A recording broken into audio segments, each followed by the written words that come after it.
Juste devant le terrain de foot. Alors on est ouvert de 9h à midi et 14h 17h. Sauf le lundi matin, on est fermé. Le vendredi après-midi, il n'y aura personne à l'accueil, donc je ne suis pas sûre qu'on pourra vous aider. Mais sinon le reste du temps, on est là ouvert toute la journée. De rien, bonne journée, au revoir.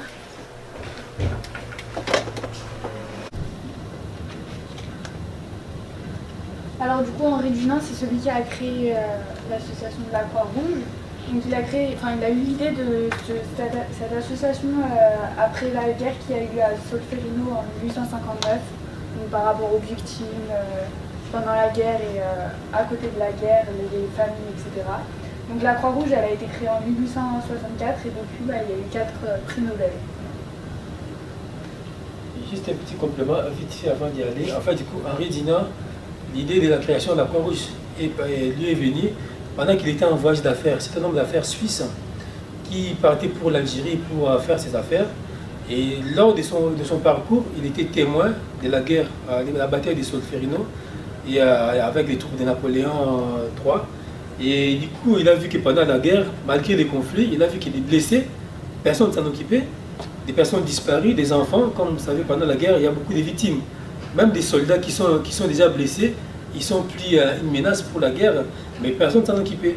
Et lui, avec des amis, il s'est organisé pour mobiliser des anciens bâtiments, notamment des églises, pour commencer à secourir des blessés en attendant que les secours appropriés arrivent. C'est là l'idée est venue pour Henri Dunant de créer maintenant la société la Croix-Rouge. Et comme ma collègue vient de dire, il a eu 4 prix Nobel de paix, ce qui n'est pas rien. Et du coup, l'aventure a commencé par là. Donc la Croix-Rouge dans le monde, c'est la première organisation humanitaire mondiale. Les bureaux qui vous accueillent, c'est l'unité de l'Est lyonnais, qui en son sein englobe plusieurs communes.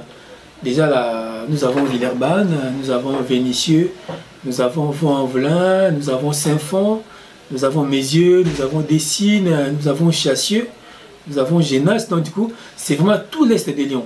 Et toutes ces activités est gérée par une délégation territoriale. Alors maintenant, la délégation territoriale, maintenant du coup, coordonne toutes nos actions dans les Rhônes.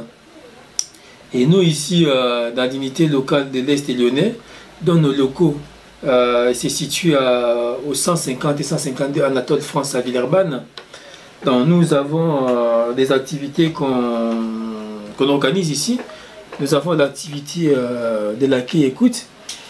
L'accueil-écoute, c'est une activité qui consiste à écouter des familles qui ont des besoins, les orienter et instruire leur dossier pour définir quelle aide il faut leur accorder. Bon, des fois, des personnes ont besoin de l'aide alimentaire, des fois, ils ont seulement besoin de parler, parce que les gens sont dans l'isolement, dans la pauvreté, dans la précarité, et il manque des personnes, et ils viennent à la Croix-Rouge pour discuter, poser des questions. Et là, maintenant, après avoir écouté les personnes, on définit, on identifie les besoins pour les orienter au type d'activité. Et sur ça, ça se fait dans les locaux que vous avez vus, hein, des bureaux, l'accueil écoute. On va étudier les personnes avec leurs dossiers, qu'est-ce qu'ils ont comme ressources, qu'est-ce qu'ils ont comme charge. Et là, maintenant, nos bénévoles qui s'occupent de l'accueil écoute vont définir si la personne mérite bien l'aide alimentaire en fonction de ses ressources ou non. Et avec ça, ils vont faire une carte qu'il donnera droit à l'épicerie sociale, qui est comme un magasin où les gens peuvent venir acheter à manger. Mais après avoir fait des rendez-vous pour maintenant faire l'achat des produits alimentaires, ça permet effectivement aux familles de faire un peu d'économie, vu que nos prix, on fixe nos prix en fonction de 10% des prix du commerce. Donc ce qui va faire qu'une personne qui, avec 10 € déjà, sort avec l'équivalent de 100 € de courses. Donc ça permet effectivement aux familles, après 3 mois à 6 mois d'aide, d'avoir un peu de quoi se pouvoir s'approvisionner sur les plats alimentaires. Voilà, donc tout ça c'est des produits qu'on fait là. Et donc tout ça c'est ce qu'on fait. Là les rayons, donc là c'est notre zone de stockage. Tout ce qu'on reçoit, on les pose là. On les pose là. Après, les matins, l'équipe de l'épicerie sociale font les tri des produits à sortir dans les rayons. Et dès que c'est sorti dans les rayons, bon, on a toute notre zone de stockage. Hein. Et c'est des produits qu'on reçoit des banques alimentaires. Bon, on achète de la banque alimentaire. Il y a aussi les crédits européens d'épicerie sociale. Donc tout ça, c'est les produits qu'on entrepose. Et puis ça permet effectivement aux personnes de faire des courses tranquillement et l'équipe de travailler le matin. Voilà. Ah, c'est bon.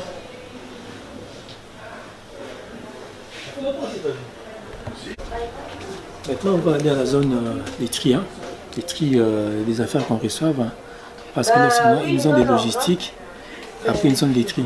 Je suis désolée, parce que ça peut être, parce que normalement, on a des personnes qui passent. Je vais me renseigner, oui. C'est Bernadette? C'est ce monsieur-là.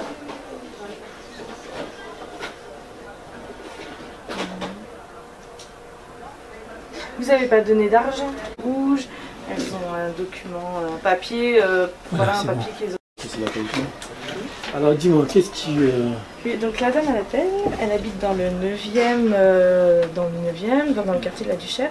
Et en fait, elle a des enfants qui ont tapé à sa porte, des enfants de 13 ans à peu près, qui avaient un chasuble Croix-Rouge. Ouais. Donc elle a appelé pour savoir si c'était normal. Ils sont venus lui demander si tout allait bien, si elle avait besoin de quelque chose. Donc elle était pressée, bon, ils lui ont pas demandé de l'argent. Mais en fait, ce qui l'a un peu étonnée, sur le coup, elle n'a pas réagi tout de suite, mais c'est après coup qu'elle s'est demandé pourquoi il faisait du porte-à-porte et pourquoi il y avait des enfants. C'est des enfants, des ados ou des...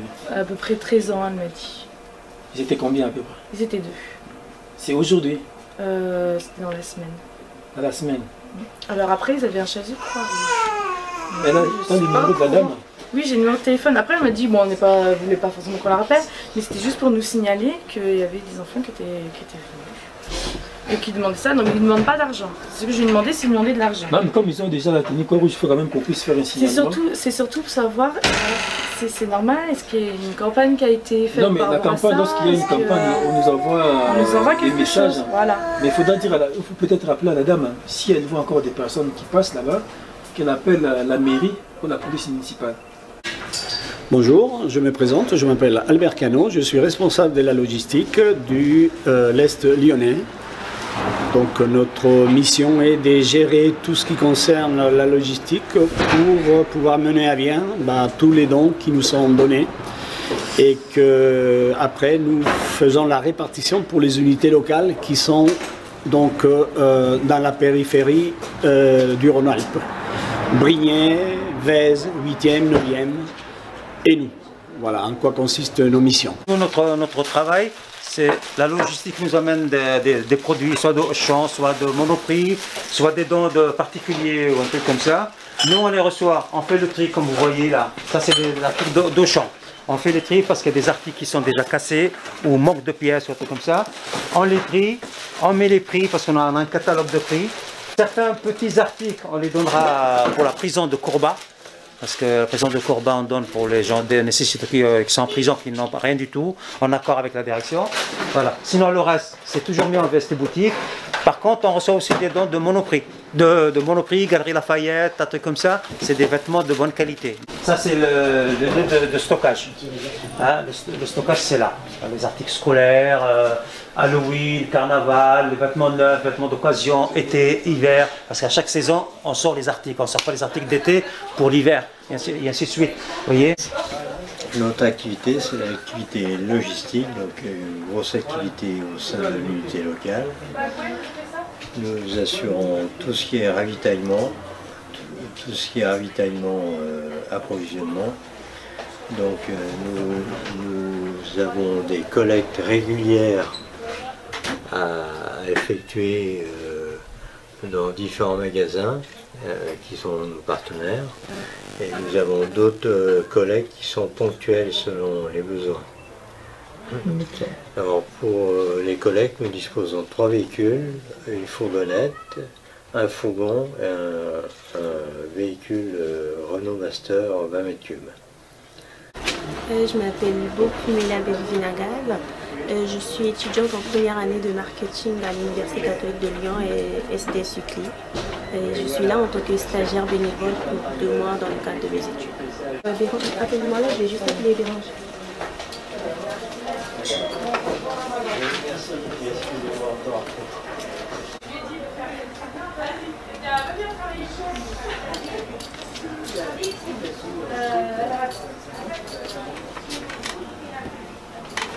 Du coup, le montant, c'est...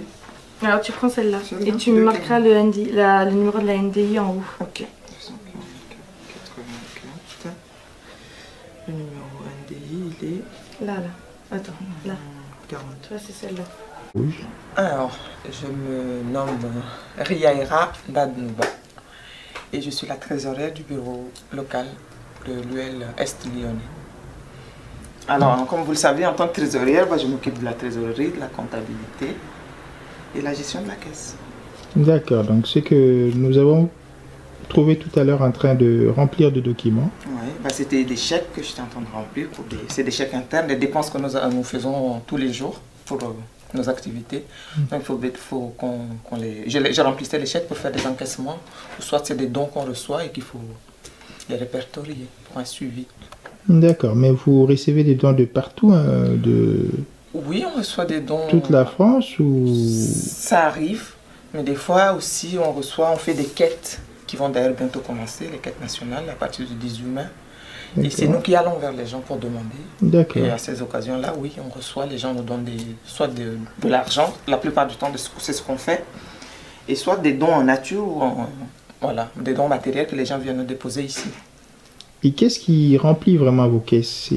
C'est en fait, déjà on va dire que c'est la quête, mais c'est pas que la quête. On fait aussi la vestiboutique qui nous aide à fonctionner, l'épicerie sociale, bien que ça soit pas cher, mais ça nous permet de rouler.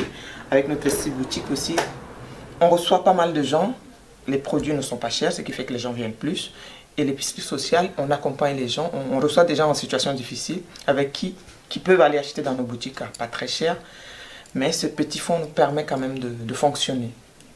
Là, c'est ceux qui sont inscrits depuis longtemps, qui ne sont pas nouveaux. Les nouveaux, il y en a qui viennent aujourd'hui. Alors on leur remplit une fiche, mais on leur demande s'ils ont un logement d'abord, et on leur demande tous leurs papiers, ils ont besoin de leurs papiers. Voilà, c'est ce qu'on fait nous à l'accueil. Vestiboutique, comme vous allez les voir tout à l'heure, c'est comme un magasin, mais là c'est que les vestiaires, c'est que les vêtements. On s'est dit, bon, des gens qui n'ont pas de ressources, qui n'ont pas de moyens, des fois on peut avoir un entretien d'embauche, mais si on n'a pas de quoi s'habiller, on est dans une société dont l'image compte beaucoup dans les recrutements. Et cette vestiboutique permet aux familles d'acheter des vêtements à une petite avec un prix assez raisonnable en fonction de leurs moyens, pour que chacun puisse avoir la dignité aussi. Donc cette vestiboutique, c'est où tout le monde peut venir faire les courses, hein. Pas forcément des personnes qui ont des dossiers Croix-Rouge, mais vestiboutique, comme je vous disais tout à l'heure. Donc là, c'est des dons que nous recevons des partenaires. C'est dons notamment qui parlent de tout, hein. Donc nous avons des livres, nous avons des chaussures, nous avons... voilà, c'est vraiment des familles viennent faire les courses, hein, et avec ça, ils peuvent au moins trouver des choses qu'ils ne trouvent pas ailleurs, qui n'ont pas beaucoup de moyens. Et ça permet effectivement aux familles de faire des courses. Là, vous allez dire même les choses sont vraiment bien organisées, comme dans un vrai magasin en fait. Mais ça reste un magasin solidaire. Et du coup, ça permet aux familles de venir en toute dignité. Parce que lorsqu'on n'a pas de ressources, cela ne veut pas dire qu'on ne peut pas aussi s'habiller comme une personne qui a des moyens. Donc on essaye que des personnes qui viennent et puissent avoir de quoi à s'habiller, surtout pendant l'hiver. Pendant l'hiver, des personnes sont vraiment dans les difficultés. Donc là, tout ça, ça nous permet effectivement de répondre aux besoins des ménages. Hein. Donc là, on met un coin pour qu'ils puissent s'échanger. Donc vraiment, c'est vraiment un espace où les familles, ils sont dans toute autonomie, ils viennent comme dans les magasins, ils vont faire les choix, on ne va pas les imposer ce qu'ils vont prendre. Ils passent au rayon, ils prennent ce qu'ils ont besoin, après ils passent à la caisse. Et nous, cette activité, ça nous permet effectivement aussi d'avoir des moyens pour aussi nous organiser et payer nos charges. Mais les prix, c'est vraiment, comme c'est des dons, c'est vraiment des prix qui sont... on a toujours un catalogue national, hein. on a 20% des prix par rapport au commerce. Donc vraiment, c'est pour que des gens puissent avoir la dignité. L'accessibilité des besoins, des choses. Donc pour cela, les personnes qui viennent ici, c'est tout le monde. Oui. Pas besoin d'avoir une carte Croix-Rouge. Même si vous, demain, vous passez, vous pouvez acheter. Donc, on passera bien. Donc tout le monde peut être... Donc c'est ouvert toute la semaine, du lundi au vendredi, sauf le mercredi après-midi, où les familles n'ont pas le temps de rester avec les enfants. Donc vraiment, c'est l'outil qu'on a qui permet effectivement aux gens de trouver de quoi ramener dans leur foyer. Un polyvalent qui nous sert de classe au fait. Lorsqu'on reçoit des enfants pour le soutien scolaire, donc là c'est locaux. Là vous avez vu, il y a un tableau même, il y a des chaises. C'est vraiment confidentiel au fait. Donc vraiment que les enfants puissent avoir plus d'espace. On va comme à l'école, tranquillement. Là vous avez vu des tables. Et c'est pour des personnes aussi, vous avez vu, il y a des crayons, tout ça.